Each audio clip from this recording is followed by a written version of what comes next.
Let us begin chapter number 5 geospatial technology class 11th की book है GPS. ये video देखने के बाद, ये चैप्टर करने के बाद आपको समझ में आ जाएगा जीपीएस है क्या, उसके फंक्शंस क्या है, उसकी वेरियस सेगमेंट्स के बारे में पढ़ेंगे, वेरियस फैक्टर्स जो जीपीएस डेटा को इफेक्ट करते हैं वो पढ़ेंगे, और एप्लीकेशंस क्या हैं जीपीएस की वो पढ़ेंगे। तो जीपीएस ग्लोबल पोजीशनिंग सिस्टम सबको पता है। ये जो है हमें हेल्प करता है, बेसिकली यूज़र्स को हेल्प करता है। कहीं भी अर्थ के सरफेस पर अगर आप खड़े हो तो आपकी लोकेशन पता लग जाएगी, चाहे आप कहीं लैंड एरिया पे खड़े हो, कहीं किसी बोट में हो, सी पर या एयर में एरोप्लेन पर हो, तो आपकी जो लोकेशन है जीपीएस से हम ट्रैक कर लेते हैं। और वो कैसे ट्रैक होती है, सैटेलाइट का यूज़ होके और रिसीवर का यूज़ होकर। सैटेलाइट एंड रिसीवर दो मेन कंपोनेंट्स हैं जीपीएस के। ऑब्वियसली बात है भाई, आप कहीं भी हो तो सैटेलाइट्स लगी हुई हैं, वो आपकी लोकेशन देख रहे हैं, और सैटेलाइट से इन्फॉर्मेशन अर्थ पे जो रिसीविंग स्टेशन है वहाँ पे आती है। तो सैटेलाइट और रिसीवर जो है उनको यूज़ कर कर अर्थ पे कोई इंसान कहीं भी खड़ा है उसकी लोकेशन जो है वो हम क्या कर सकते हैं, इजीली डिटरमाइन कर सकते हैं। करंटली 24 सैटेलाइट्स है ऑर्बिट में, जो यूएस डिपार्टमेंट ऑफ डिफेंस ने ऑपरेट कर रखी है, जो कि वर्ल्ड वाइड कवरेज प्रोवाइड करता है 24 hours a day 7 days in a week, 24x7 हर एक वेदर में इंफॉर्मेशन प्रोवाइड करता है वर्ल्ड वाइड की लोकेशंस के बारे में। जीपीएस टेक्नोलॉजी जो है उसकी बहुत सारी एप्लीकेशंस है जीआईएस डेटा कलेक्शन में, सर्वेइंग में, मैपिंग इन यूटिलिटीज़ में। जीआईएस क्या है, फुल फॉर्म मेरे को कमेंट से बता दो। जीआईएस बेसिकली एक कंप्यूटरिंग सिस्टम है जहाँ पर सारा डेटा आपका लोकेशन के रिस्पेक्ट में भी और उस लोकेशन की क्वालिटेटिव फीचर्स के बारे में भी स्टोर होता है कंप्यूटर सिस्टम में, और उस कंप्यूटर सिस्टम को फिर हम मैप्स बनाने में या बाकी बहुत सारी चीज़ों में यूज़ करते हैं। दैट इज़ व्हाट वी से जीआईएस। ठीक है, फुल फॉर्म बता दो मेरे को कमेंट्स में जीआईएस की। और जीआईएस पे भी मैं वीडियो बना चुकी हूँ, इसी चैप्टर चैप्टर 3 ही था जीआईएस का।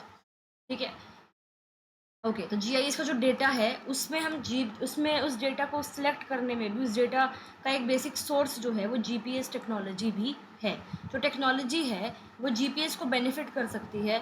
The technology can benefit GPS user community in terms of obtaining accurate data up to 100 metres for navigation, spelling गलत है, mapping to a metre level and down to millimetre level for the geodetic positioning. हाँ जी, देखो सबसे पहले तो मेरी बात ध्यान से सुनो। हम लोग गूगल मैप्स यूज़ करते हैं। इससे क्या होता है, आप किसी लोकेशन पे हो, आपको यहाँ जाना है, तो आपकी लोकेशन पता लग जाती है। आपको कौन सा सिस्टम यूज़ हो रहा है वहाँ पर, जीपीएस सिस्टम यूज़ हो रहा है। मोटा मोटा आइडिया पता लग गया आपको। अब हम ये पैराग्राफ में क्या है, अगर आपने जीआईएस वाला चैप्टर नहीं भी देखा तो listen very carefully. GPS technology has tremendous amount of applications in GIS data collection, surveying and mapping in utilities. इसका मतलब बता दो, राइट? एक एक लाइन को डिटेल में मैं समझाती हूँ। तो जीपीएस का मतलब हो गया global positioning system. Global positioning system की जो टेक्नोलॉजी है वो एक क्रूशियल इम्पॉर्टेंट रोल प्ले करती है, किसमें, इन वेरियस एप्लीकेशंस में, वेरियस एप्स में। पर्टिकुलरली जो जीआईएस है या डेटा कलेक्शन है, सर्वेइंग है, मैपिंग अरे भाई, ठीक है। अब जीआईएस डेटा कलेक्शन, जी जीआईएस डेटा कलेक्शन, जीपीएस जो है वो आपको एक लोकेशन के बारे में प्रिसाइज लोकेशन डेटा देता है, लैटिट्यूड, लॉन्गिट्यूड, ऑल्टीट्यूड, जो आप एक्यूरेट स्पेशियल डेटा जो आप जीआईएस में भरते हो। जीआईएस का सिंपल सा मतलब कंप्यूटरिंग सिस्टम। ठीक है, कंप्यूटरिंग सिस्टम में आप एक लोकेशन का एक जगह, एक पॉइंट की लोकेशन क्या है वो वाला डेटा भर रहे हो जिसको हम स्पेशियल डेटा बोलते हैं, और एक पॉइंट की आप क्या भर रहे हो, नॉन स्पेशियल डेटा, यानी कि उस प्लेस के बारे में लोकेशन के अलावा बाकी इन्फॉर्मेशन। तो जीपीएस हमें हेल्प करता है जीआईएस के अंदर डेटा डालने के लिए। सिंपल सी बात है। लैंड सर्वेइंग में आप जीपीएस का यूज़ करते हो। ठीक है, लैंड की बाउंड्रीज को मेजर करने में जीपीएस का बहुत अच्छा रोल रहता है। फिर आपका है एक जियोडेक्टिक पोजीशनिंग, जियोडेक्टिंग सर्वेइंग भी होता है। व्हाट इज दिस, जीपीएस जो है अलाउ करता है जियोडेक्टिक सर्वेयर्स को to measure large areas, geodetic surveyors को। व्हाट इज जियोडेक्टिक, ये पता होना चाहिए। वेट अ मिनट, अरे ये मेरा मार्कर चल क्यों नहीं रहा। जियोडेटिक, मैं जियोडेक्टिक क्यों बोल रही हूँ बार बार।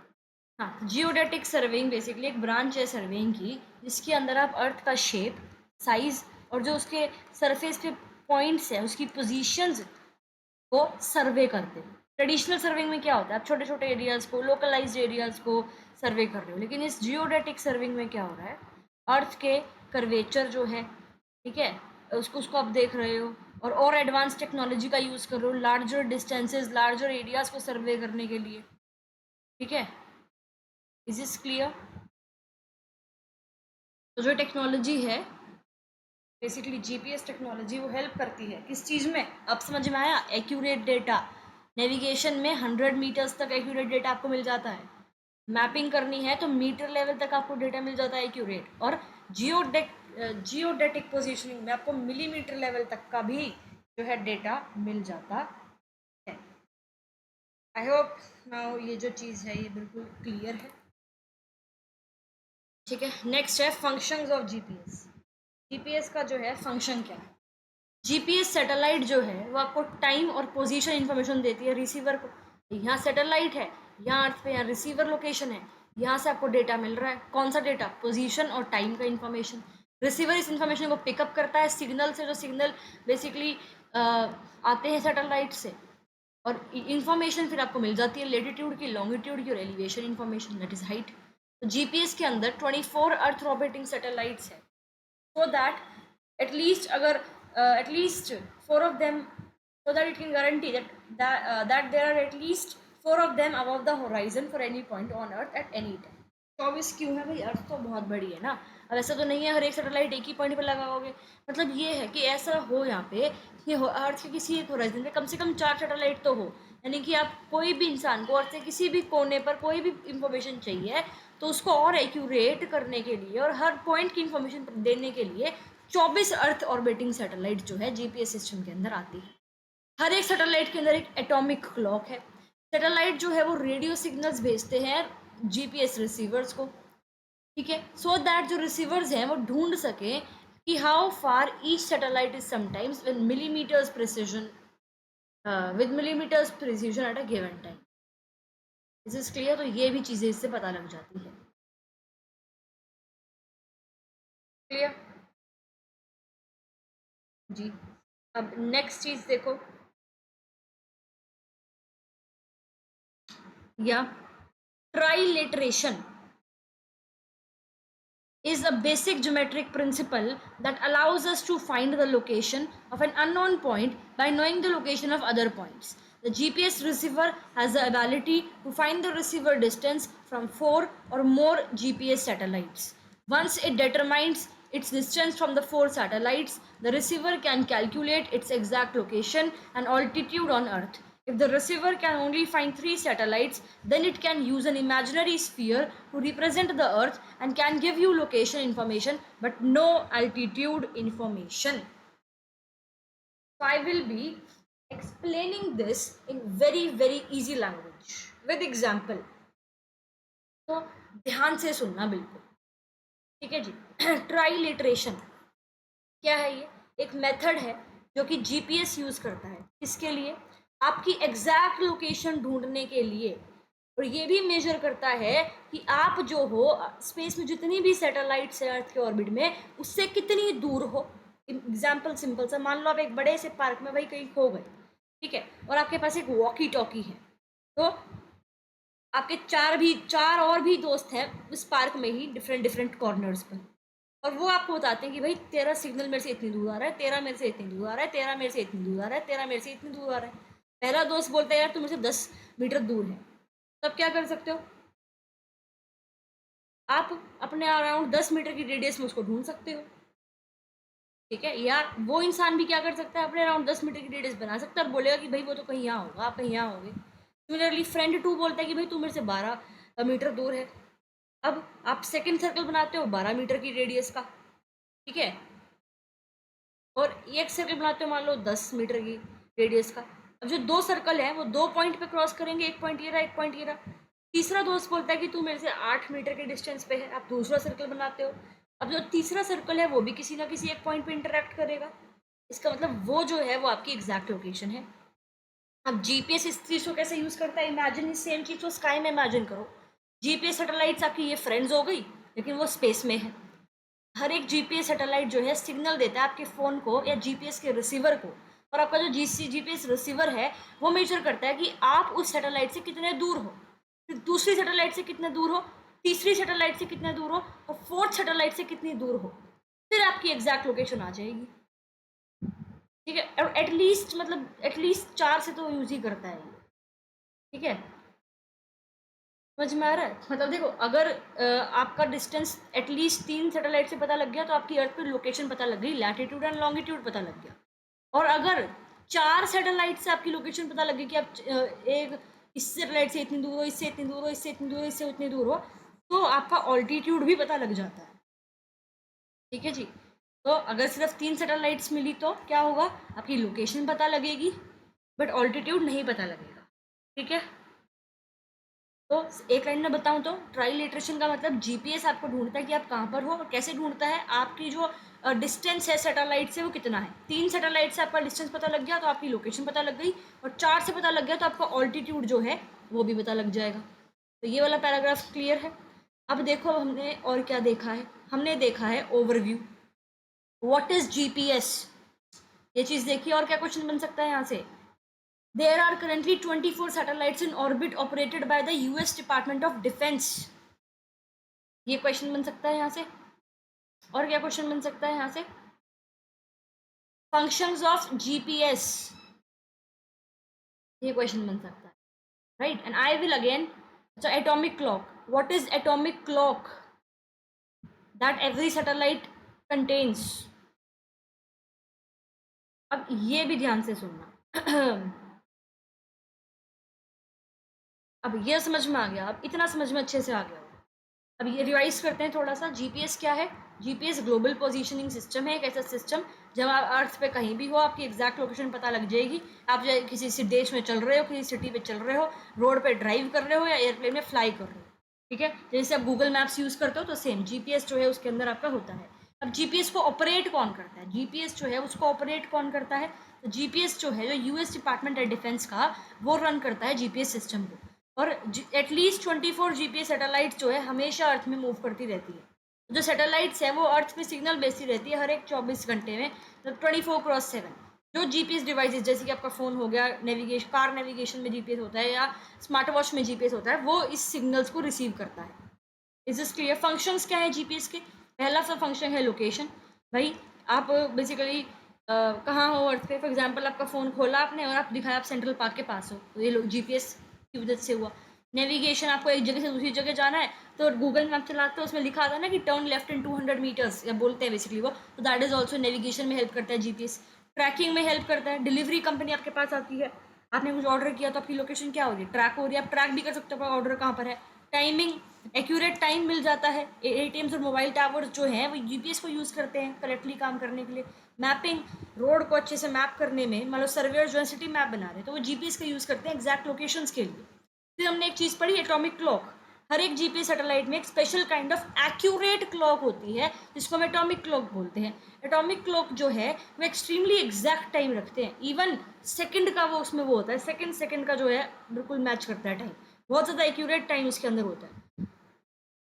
ठीक है, आई hope this is now clear. तो जीपीएस एक स्पेस बेस्ड सिस्टम है जो आपको बताता है आप कहाँ पर हो। 24 सैटेलाइट्स हमेशा अर्थ में फ्लाई करती रहती है जो सिग्नल्स भेजती है, आपका फ़ोन इन सिग्नल्स को यूज़ करता है आपकी लोकेशन देखकर। ठीक है, नेक्स्ट है segments of GPS. GPS is divided into three major segments. First is the space segment.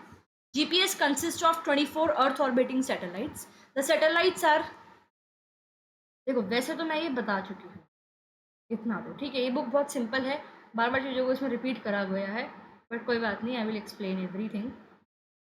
In 6 orbital planes, they orbit at altitude of about 12,000 miles.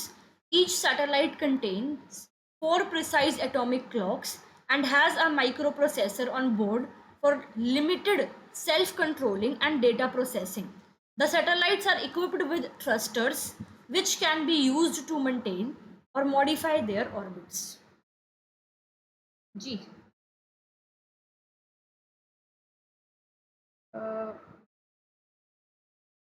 wait a minute, I don't know. Okay, समझो इस चीज़ को। GPS के segments यानी कि 3 main parts basically GPS के हैं। ठीक है, इन पार्ट्स को बेसिकली या सेगमेंट्स बोल दिया गया है। पहला है the space segment. Space segment, GPS में स्पेस में क्या है, सैटेलाइट्स है। तो स्पेस सेगमेंट बेसिकली क्या होगी, जो आपकी सैटेलाइट्स हैं, कहाँ पर, स्पेस में सैटेलाइट्स हैं। अब जो ये पार्ट है स्पेस सेगमेंट जो है, ये बना हुआ है एटलीस्ट 24 सैटेलाइट जो कि अर्थ के अराउंड फ्लाई करती हैं, यानी कि ऑर्बिट कर रही है। अब ये सैटेलाइट्स जो है 6 ग्रुप्स में है, मतलब देखो जैसे ये अर्थ है तो 6 ग्रुप्स में सैटेलाइट बटी हुई है। एक कुछ 4 यहाँ है, 4 यहाँ है, 4 यहाँ है, 4 यहाँ है, 4 यहाँ है, 4 यहाँ, इस तरह से बटी हुई है। क्यों, और 6 ग्रुप में बटी हुई, इन 6 ग्रुप को, एक ग्रुप को क्या बोलते हैं, ऑर्बिटल प्लेन बोल रहे हैं। ठीक है, क्यों, so that at least 4 satellites are always visible from anywhere. अगर आप अर्थ पे यहाँ हो तो आपको ये 4 सैटेलाइट दिखेगी, अगर आप अर्थ पे यहाँ हो तो आपको ये 4 सैटेलाइट दिखेगी। इस तरीके से ये है कि अगर आप अर्थ पे कहीं भी हो तो आपको एटलीस्ट 4 सैटेलाइट्स तो दिख ही रही हैं। क्लियर। अब जो ये सैटेलाइट्स हैं ये अर्थ को ऑर्बिट करती है एट अबाउट इतना माइल्स, यानी कि 20,000 किलोमीटर, यानी कि अर्थ ये है उससे, अर्थ से 20,000 किलोमीटर, मतलब कि स्काई से 20,000 किलोमीटर ऊपर ये अर्थ के आसपास घूमती है। हर एक सैटेलाइट में, एक सैटेलाइट की बात कर रही हूँ, हर एक सैटेलाइट में 4 एटॉमिक क्लॉक है, एग्जैक्ट टाइम के लिए उसको यूज होता है। और ये इसलिए होता है जैसे जीपीएस आपको एग्जैक्ट टाइम पे एग्जैक्ट लोकेशन दे। हर एक सैटेलाइट में एक माइक्रो प्रोसेसर है, 4 तो एटॉमिक क्लॉक हो गई, एक माइक्रो प्रोसेसर हो गया, यानी कि एक स्मॉल कंप्यूटर जो छोटे छोटे टास्क खुद ही कर लेता है, बताया ना, सेल्फ मॉनिटरिंग के लिए और डेटा प्रोसेसिंग के लिए, तो एक स्मॉल कंप्यूटर जैसा हो गया। फिर हर एक सैटेलाइट में तीसरी चीज क्या है, थ्रस्टर्स हैं, स्मॉल मशीन्स जो सैटेलाइट को हेल्प करती हैं अपनी पोजीशन को स्पेस में मूव करने के लिए, एडजस्ट करने के लिए अगर जरूरत पड़ती है तो। सिंपल इमेजिन कर सकते हो कि भाई अगर अर्थ पे 24 ड्रोन्स जो हैं वो क्या कर रहे हैं, फ्लाई कर रहे हैं, और छः डिफरेंट पार्ट्स बना लिए, यानी कि 4-4 का ग्रुप बना लिए, 6। ठीक है, हर एक ड्रोन में बहुत एक accurate watch, that is atomic clock जिसको हमने बोला है। ठीक है, एक स्मॉल ब्रेन है, इसमें कि माइक्रो प्रोसेसर हो गया, जेट बूस्टर्स हो गए, यानी कि थ्रस्टर्स हो गए ट्रैक पे रहने के लिए। ठीक है, तो ये स्पेस सेगमेंट इंपॉर्टेंट क्यों है, क्योंकि स्पेस सेगमेंट अर्थ पे सिग्नल भेजेगा, और सैटेलाइट्स की वजह से आपका फ़ोन, कार हो या गूगल मैप्स हो, एयरप्लेन हो, वो काम ही नहीं करेगा। Is this clear. ठीक है, अब कंट्रोल सेगमेंट क्या हो गए, बेसिकली जो आपका किस पे होते हैं, अर्थ पे होते हैं कंट्रोल सेगमेंट। ग्राउंड स्टेशन हैं जो आपके, जो सैटेलाइट को मॉनिटर कंट्रोल करते हैं और कंट्रोल करते हैं, ये चेक करते हैं सैटेलाइट जो है वो प्रॉपरली काम कर रही है या नहीं कर रही, अपने ऑर्बिट्स को कैसे एडजस्ट कर रही हैं और कैसे डेटा को अपडेट कर रही हैं। मतलब जैसे कंट्रोल रूम में लोग बैठे हैं और वो इन 24 सैटेलाइट्स को देख रहे हैं स्क्रीन्स पे, ये मेक श्योर कर रहे हैं कि उनमें से कोई भी बंद ना हो जाए। ठीक है, फिर तीसरा जो सेगमेंट है वो क्या है आपका, तीसरा सेगमेंट बताऊंगी डिटेल में भी, वेट। तीसरा सेगमेंट है यूजर सेगमेंट, यानी कि यू एंड मी, मैं और आप। इसके अंदर सारे के सारे जीपीएस डिवाइस है। आगे ना, GPS receiver is the, in the user segment is the GPS system, जो जीपीएस रिसीवर है जहाँ पे जीपीएस की लोकेशन इन्फॉर्मेशन आती है, कहाँ कहाँ आएगी, हमारे मोबाइल फोन में, कार के जीपीएस में, स्मार्ट वॉचेज में। तो जो ये डिवाइसेज है, यानी कि जीपीएस रिसीवर है, ये सैटेलाइट से सिग्नल रिसीव कर रहे हैं और आपको लोकेशन, डायरेक्शन और टाइम बता रहे हैं। ठीक है जी, okay. entire spectrum of applications, equipment and computational techniques that is available to the users is in the user segment। यानी कि अब जो आपका बेसिकली देखो, यूजर सेगमेंट का मतलब एवरीथिंग जो हम यूज करते हैं जीपीएस को, सिग्नल्स को यूज करने के लिए। ठीक है, जैसे कि एप्लीकेशंस, यानी कि जिस तरीके से हम जीपीएस को यूज़ कर रहे हैं, गूगल मैप्स हो गया डायरेक्शन के लिए, जीपीएस हो गया डिलीवरी ट्रैकिंग में, फार्मिंग में हो गया, या फिटनेस वॉचेस में रनिंग को ट्रैक करने के लिए। इक्विपमेंट, ये डिवाइसेस हैं जो हम यूज़ करते हैं जीपीएस के सिग्नल को रिसीव करने के लिए, मोबाइल फ़ोन है, ड्रोन है, स्मार्ट वॉचेस हैं, ये सब। फिर है कॉम्प्यूटेशनल टेक्निक्स, यानी कि कंप्यूटर मेथड्स और कैलकुलेशंस जो कि जीपीएस के डेटा को यूजफुल बनाती है, यानी कि फॉर एग्जांपल ऐसा सॉफ्टवेयर जो आपके एग्जैक्ट लोकेशन को कैलकुलेट कर रहा है, वो आपकी एप्स जो आपको शॉर्टेस्ट रूट देता है ए जगह से बी जगह जाने का जीपीएस यूज़ करके, और ऐसे टूल्स जो आपके जीपीएस डेटा को मैप्स में कन्वर्ट कर रहा है। तो ये सारा क्या है, यूज़र सेगमेंट है। ठीक है, नेक्स्ट है control segment. Control segment consist of 5 monitoring stations, Colorado springs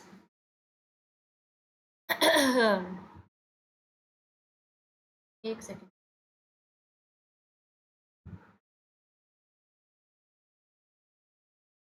तो बेसिकली कंट्रोल सेगमेंट की अगर हम बात करें, कंट्रोल सेगमेंट जो है जीपीएस सिस्टम का, उसके अंदर 5 मॉनिटरिंग स्टेशंस है जो वर्ल्ड में अराउंड अराउंड है। ये स्टेशंस यूएस का जो स्पेस फोर्स है वो मैनेज करता है, वही मॉनिटर करता है, कंट्रोल करता है जीपीएस की सैटेलाइट्स को स्पेस में।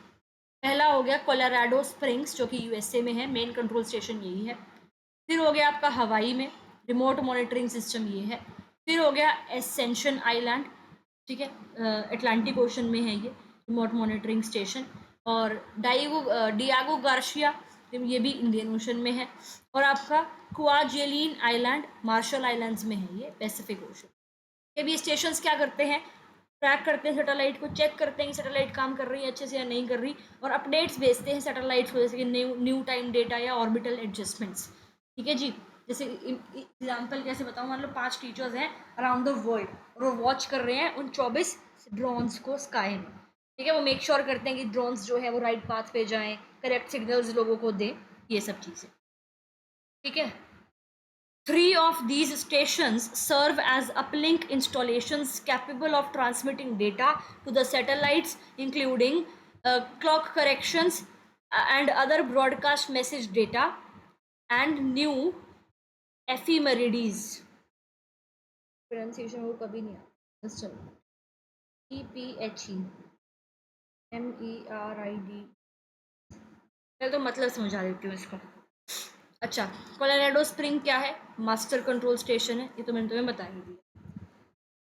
अब देखो इन 5 में से जो 3 आपके हैं, एसेंशन आइलैंड, डियागो गार्शिया और क्वाजेलिन आइलैंड जो है आपका, ये जो है तीनों सिग्नल्स जो है वापस से सैटेलाइट्स को भेज सकते हैं। इस प्रोसेस को हम कहते हैं अपलिंक, यानी कि इंफॉर्मेशन अर्थ से स्पेस पे भेजना। ठीक है। अब जो ये 3 स्टेशंस हैं, ये क्या भेजते हैं सैटेलाइट को, क्लॉक करेक्शंस। भाई सैटेलाइट का मान लो एटॉमिक क्लॉक थोड़ा सा गलत है तो ये स्टेशन को फिक्स करते हैं। क्यों? क्योंकि अगर हल्की सी भी टाइम में एरर आ गई तो जीपीएस लोकेशन खराब हो जाएगी। ठीक है। ब्रॉडकास्ट मैसेज डेटा, यानी कि इंपॉर्टेंट इन्फॉर्मेशन जो सैटेलाइट जो है आपके फ़ोन को भेजता है, जीपीएस सिस्टम को भेजता है, जैसे कि स्टेटस अपडेट या सैटेलाइट की क्या हेल्थ है, ये सब चीज़ें। और दिस न्यू, ये भेजता है ना clock correction, broadcast message data. और तीसरी चीज़ क्या है, न्यू एफिमेरिडीज, यानी कि अपडेटेड इन्फॉर्मेशन और द सैटेलाइट ऑर्बिट। तो मतलब समझिए सैटेलाइट ऑर्बिट यानी कि अर्थ के अराउंड कौन से पाथ पे चल रहा है सैटेलाइट, अगर उसमें कोई अपडेट करवाना है तो ये भेजते हैं ये तीनों स्टेशंस। तो ये हेल्प करता है जीपीएस के रिसीवर्स को टू नो कि where exactly the satellite is in the sky. I hope this is now clear. The US space command, ठीक है, हवाई में है, ये एसेशन आइलैंड्स हैं, डियागो गार्शिया है, यानी कि atoll. This master control station, monitor station and ground antenna. ठीक, तो दिस यू शुड नो। आगे है the control segment is the sole responsibility of the DoD, who undertakes construction, launching, maintenance and virtually constant performance monitoring of all the GPS satellites। इसमें तो भाई कुछ समझाने का है ही नहीं। ठीक है, आगे चलते हैं। समझ में आ गई ना वो लाइन की, जो कंट्रोल सेगमेंट है जीपीएस का वो कंप्लीटली कौन मैनेज करता है, यूएस का department of defence, that is DoD. और क्या करते हैं, सैटेलाइट की कंस्ट्रक्शन करते हैं, उसको लॉन्च करते हैं, उसकी मेंटेनेंस का ध्यान रखते हैं, कांस्टेंट उसको मॉनिटर करते रहते हैं। As simple as that. Next is factors affecting your GPS. Factors affecting GPS data. First, accuracy of GPS. Accuracy of GPS depends on several factors such as the receiver and the surroundings in which it is being used. Factors which affect the accuracy of GPS readings are atmospheric conditions. अच्छा, इतना तो समझ में आ गया भाई। ठीक है, ये चीज़ समझ में आई गई। मतलब इस पिक्चर में देखो ध्यान से, तो वो जीपीएस बहुत यूज़फुल है, बट कई बार जो है वो आपको स्लाइटली गलत इन्फॉर्मेशन भी देता है। फॉर एग्जांपल एक न्यूज़ में आ रखा था कि एक दिल्ली की न्यूज़ है शायद से, कि कार वाले जा रहे थे एंड वो पुल से जा रहे थे, पुल टूटा हुआ था, हाफ फिनिश्ड पुल था and car fell down and it created an accident थे। ठीक है, अब ये क्यों होता है भाई, क्या चीज़ जो है वो अफेक्ट करती है जीपीएस की एक्यूरेसी को। ठीक है, तो पहली बात तो जीपीएस रिसीवर किस टाइप का है। अगर गुड क्वालिटी जीपीएस डिवाइस है, जैसे कि एक्सपेंसिव फोन्स में होता है, प्रोफेशनल इंस्ट्रूमेंट्स में होता है, तो वो हेल्प करता है। ठीक है, या चीप या ओल्ड रिसीवर है तो वो बहुत एक्यूरेट नहीं होता। अब एक सर्वेयर है, इसका जीपीएस डिवाइस है तो वो लोकेशन दिखाएगा, आपको सेंटीमीटर लेवल एक्यूरेसी देगा। बट कोई पुराना फ़ोन है वो आपको नहीं हो सकता भाई सही इन्फॉर्मेशन दे। सराउंडिंग्स या इन्वायरमेंट जो है वो भी एक्चुअली एक्यूरेसी ऑफ जीपीएस को जो है कहीं ना कहीं क्या कहते हैं उसको अफेक्ट करती है। भाई जीपीएस जो है वो बेस्ट वर्क करता है ओपन एरियाज़ में। अब एरियाज जहाँ पे टॉल बिल्डिंग्स है, ट्रीज़ है, या सिग्नल्स जहाँ पे बाउंस हो सकते हैं, सिग्नल्स ब्लॉक कई बार हो जाते हैं, है ना। हम देखते हैं कि हमें बहुत पतली सी गली में घुसा देता है गूगल मैप, तो ये इसी की वजह से होता है। उसको हम क्या कहते हैं, सिग्नल ऑब्स्ट्रक्शन। क्या कहते हैं, सिग्नल ऑब्स्ट्रक्शन, या उसको क्या कहते हैं, या उसको हम कहते हैं multi path error. Multi path error, ठीक है। अब एटमॉस्फेरिक कंडीशन, जो अर्थ एटमॉस्फेयर है, स्पेशली अगर हम बात करें आयोनोस्फीयर में और ट्रोपोस्फियर में, ये जीपीएस के सिग्नल को अफेक्ट कर सकते हैं। जब मतलब बेसिकली जो डेटा है, सिग्नल हैं जीपीएस के, वो आपके सैटेलाइट से डिवाइस पे जा रहे हैं तो बीच में एटमॉस्फेयर क्रॉस करेंगे, तो ये जो लेयर्स हैं ये रिफ्रैक्ट करते हैं जीपीएस के सिग्नल को, ठीक है। बेसिकली बेंड कर सकते हैं सिग्नल्स को, जिससे स्मॉल एरर्स, रिफ्लेक्ट बैक नहीं बोल रही मैं, रिफ्रैक्ट बोल रही हूँ। ऐसे जा रहा था तो इन लेयर की वजह से ऐसे होके ऐसे जा रहा है, या ऐसे होके ऐसे जा रहा है, ठीक है, समझ गए। तो मतलब बहुत क्लाउडी डेज हैं तो जीपीएस इस टाइम पे लेस एक्यूरेट हो सकता है, ठीक है, clear. The ionosphere and troposphere both refract the GPS signals. This causes the speed of GPS signal to be different from the speed of GPS signal in space. अब भाई जो GPS signal की speed है space में और जो इस layer में है वो डिफरेंट हो जाती है। तो जो डिस्टेंस कैलकुलेटेड, डिस्टेंस कैसे कैलकुलेट करते हो, स्पीड इनटू टाइम, राइट। तो सिग्नल की स्पीड इनटू टाइम स्पेस में अलग होगा और डिस्टेंस अलग आएगा। स्पीड चेंज हो गई अगर इन लेयर्स में, और टाइम वही है, टाइम भी थोड़ा बहुत चेंज हो गई, स्पीड स्लो हो गई तो टाइम कम हो गया, स्पीड बढ़ गई तो टाइम बढ़ गया, ठीक है, तो डिस्टेंस अलग होगा, ठीक है। तो ये अलग हो जाएगा, जो स्पेस में पास कर रहा है उसके लिए अलग डिस्टेंस आएगा, जो इन लेयर्स में है उसके लिए आपका अलग डिस्टेंस आएगा, ठीक है। Next is what, orbital position error और क्लॉक ड्रिफ्ट और मेजरमेंट नॉइस। ये क्या है, GPS signals contain information about orbital position which we called, यार मेरे को इसकी प्रोनाउंसिएशन में दिक्कत मुझे क्यों आती है, ephemeris errors and about the rate of clock drift for the broadcasting satellite. Distortion of the signal by measurement noise can further increase positional error. The disparity in orbital position data can introduce 1 to 5 meters of positional error. एक second यार, मेरे phone में भी problem, क्या कहाँ थी मैं, 1 to 5 meters of positional error.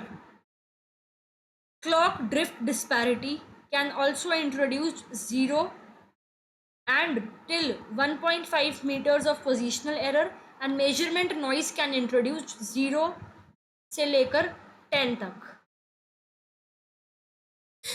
जी, तो समझ में तो ये देखकर तो कुछ नहीं आया होगा। ये basically types of GPS errors की बात हो रही है इसमें।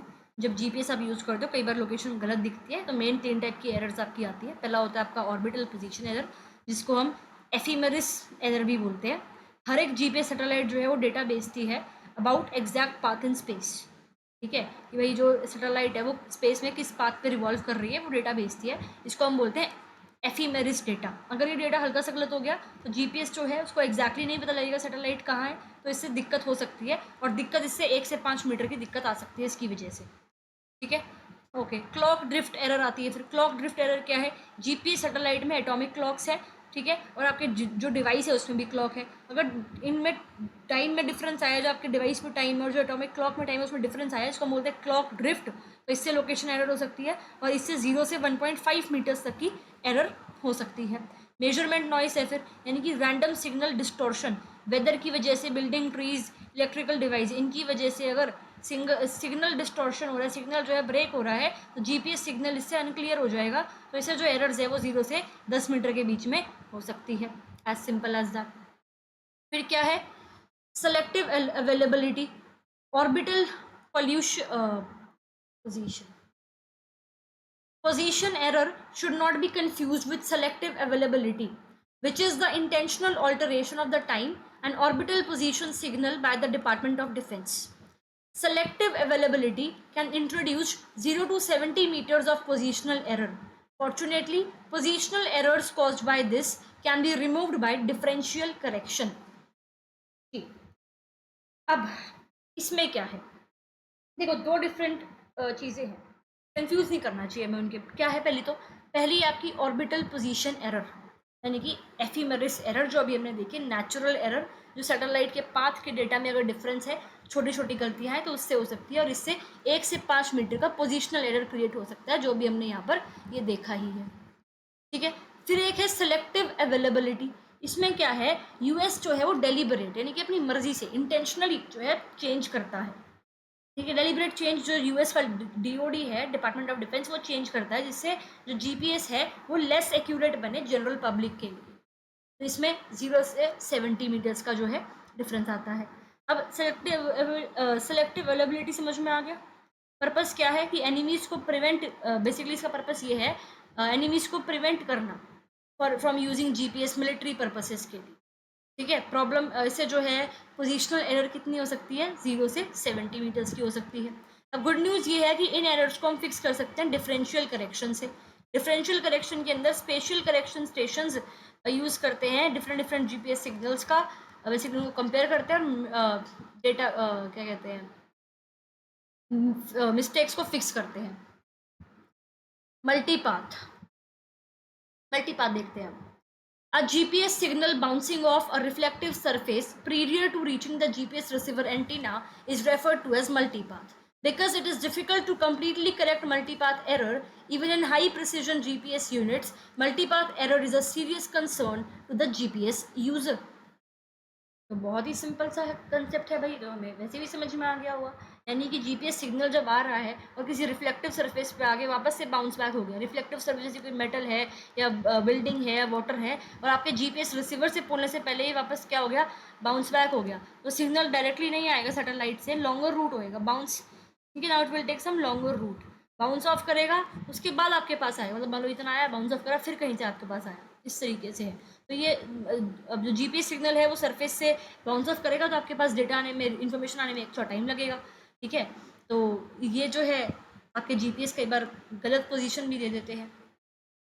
ठीक है, और इसको करेक्ट करना भी बहुत ट्रिकी है, हाई प्रिसीजन जीपीएस लेवल्स में भी इसकी जो है गलती है वो हो जाती है। ठीक है, I hope it is clear. ठीक है, नेक्स्ट है जीपीएस की एप्लीकेशंस ऑफ जीपीएस।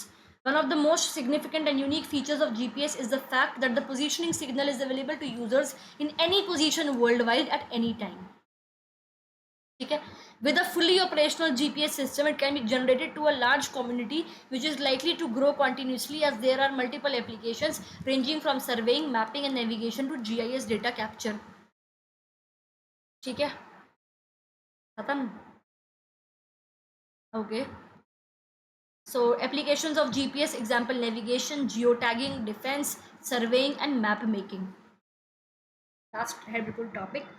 अब देखो चैप्टर ख़त्म हो गया है, ये बेसिकली नोट्स होते हैं लास्ट में इस चैप्टर में। ये कुछ आपके क्वेश्चंस हैं जो कि बहुत ही सिंपल क्वेश्चंस हैं। ठीक है, बस आपका ख़त्म, ये बुक ख़त्म हो गई, प्रैक्टिकल्स वाले पे हम आ गए हैं। अब नेक्स्ट लेक्चर में मैं आपको जो है क्लास 12th की जो आपकी बुक है ना वो करवा दूँगी। फिलहाल ये देख लो, समझ में आ गया होगा। नेविगेशन, जीपीएस जो आपके एग्जैक्ट लोकेशन में आपको हेल्प करता है। जियो टैगिंग में लोकेशन टैगिंग, मान लो फोटो खींचते हो ना, जियो टैग की ऐप आती है, तो ये आपकी फ़ोटो खींच रही होती है, नीचे लोकेशन एंड टाइम ये सब लिखा आ जाता है।